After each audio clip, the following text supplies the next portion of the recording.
And madam ನಿಮ್ಗೆ ಈಗ ಮನೇಲಿ ಕುತ್ಕೊಂಡು ಕಾಮಿಡೀಸ್ ನೋಡ್ತಾ ಇರ್ತೀರಾ, ಈ ಹಳೆ ಸಿನಿಮಾಗಳು ಕಾಮಿಡಿ ಸಾಧು ಕೋಕಿಲ ಅವ್ರ ದೊಡ್ಡವರ ನೋಡುವಾಗ ಸೊ ನೀವು ನಗ್ತಾ ಇರ್ತೀರಾ, ಖುಷಿ ಪಡ್ತಿದ್ರಲ್ಲ, ಬಟ್ ನೀವೇ ಅಲ್ಲಿ ಮಾಡ್ಬೇಕು ಅಂತಂದ್ರೆ ಎಷ್ಟು ಕಷ್ಟ ಆಯ್ತು? ಎಕ್ಸಾಕ್ಟ್ಲಿ. ಸೊ ಅದೇ ಪಾಯಿಂಟ್ ಹೇಳೋಣ ಅಂತ ಬಂದೆ. ಕಾಮಿಡಿ ಟೈಮಿಂಗ್ ಅದು ಸಿಗೋದು ತುಂಬಾ ಕಷ್ಟ. For an actor to nail comedy is very tough. And ನನಗೆ ಯಾವಾಗಲೂ ಭಯ ಇತ್ತು, ನಾನು ಕಾಮಿಡಿ ಮಾಡೋಕ್ಕಾಗಲ್ವೇನೋ ಅಂತಾನೆ ಅನಿಸ್ತಿತ್ತು. ಆ್ಯಂಡ್ ನನಗೆ ಈ ಒಂದು ಸ್ಕ್ರಿಪ್ಟ್ ಕೇಳಿದಾಗ ಡೈರೆಕ್ಟರ್ನ ಕೇಳಿದೆ, ಸರ್ ಯು ಥಿಂಕ್ ನನಗೆ ಈ ಒಂದು ಕ್ಯಾರೆಕ್ಟರ್ನ ಕ್ಯಾರಿ ಫಾರ್ವರ್ಡ್ ಮಾಡೋಕ್ಕಾಗುತ್ತಾ ಅಂತ. ಈ ಸರ್ ಮಾಡೋಕ್ಕಾಗುತ್ತೆ, ಅಫ್ಕೋರ್ಸ್ ನಾನು ಮಾಡಿಸ್ತೀನಿ ನೀವು ನೋಡಿ ಅಂತ ಹೇಳಿದ್ರಲ್ಲ. On set he really did that. ನಿಜವಾಗ್ಲೂ ಜನಾರ್ದನ್ ಸರ್ಗೆ ನಾನು ವೆರಿ ಗ್ರೇಟ್ಫುಲ್. ಯಾಕಂದರೆ ಈ ಒಂದು ನನ್ನ ಕಾಮಿಕ್ ಟೈಮಿಂಗ್ ಅಂತ ಏನಿದೆಯೋ ಅವ್ರು ನನಗೆ ಗೈಡ್ ಮಾಡಿದ್ರು ಅದನ್ನ ಹೇಗೆ ಕ್ರ್ಯಾಕ್ ಮಾಡೋದು ಅಂತ. And I think I done a good job.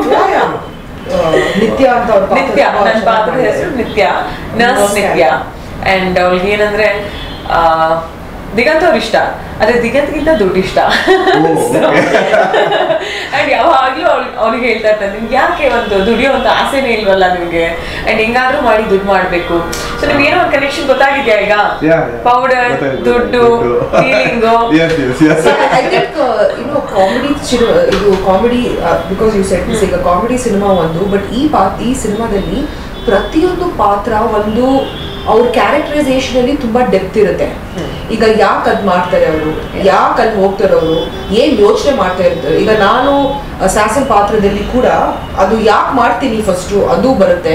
ಮತ್ತೆ ನಿತ್ಯ ಕ್ಯಾರೆಕ್ಟರ್ ಅಲ್ಲಿ ಅವಳ ದುಡ್ಡು ಮೇಲೆ ಯಾಕೆ ಆಸೆ ಇದೆ ಅದೂ ಬರುತ್ತೆ. ಸೊ ತುಂಬಾ ಇನ್ ಡೆಪ್ತ್ ಕ್ಯಾರೆಕ್ಟರೈಸೇಷನ್ ಕೊಟ್ಟಿದ್ದಾರೆ. That is why I feel like it might work also. ಯಾಕಂದ್ರೆ ಆಡಿಯನ್ಸ್ ಜೊತೆ, ಯಾಕಂದ್ರೆ ಇದು ಬರೀ ಒಂದು ರಿಲೇಟಬಿಲಿಟಿ ಇದೆ. ಅಂದ್ರೆ ಈಗ ಯಾವತ್ತೂ ಲೈಫ್ ಅಲ್ಲಿ ಯಾರು ಪರ್ಫೆಕ್ಟ್ ಅಲ್ಲ, ಅಂದ್ರೆ always there be some flaws, and ಈ shown flaws for everybody, and why they do it and why they should. And these are real life. ಅಂದ್ರೆ ತುಂಬಾ ನಿಜ ಜೀವನದಲ್ಲಿ ಈ ತರ ಪಾತ್ರಗಳನ್ನು ಕ್ರಿಯೇಟ್ ಮಾಡಿರುತ್ತೆ. ಈಗ ಸುಮ್ಮನೆ ಒಂದು ಕಾಮಿಡಿ ಸಿನಿಮಾ ಬಂದಿದೆ, ಕೆಲವು ಲಾಸ್ಟ್ ಆಗಿದೆ. Is actually created characters very well ಈ ಸಿನಿಮಾದಲ್ಲಿ. Very realistic. Although the film is like a fantasy based film, characterization ತುಂಬಾ realistic ಆಗಿದೆ. ಕೆಲವು ಜನ ಸಿನಿಮಾ ನೋಡಿದಾಗ they be like, ಓ ಆ ಕ್ಯಾರೆಕ್ಟರ್ ಅಲ್ಲಿ ನಾನು ಮಾಡಿದೀನಿ, ನಂತರ ಓ ನಂತರನೇ ಆಡ್ತಾ ಇದ್ದಾರೆ, ಓ ಅವನ ತರ ಆಡ್ತಾ ಇದ್ದಾರೆ. There be the relatability in the film is what I think.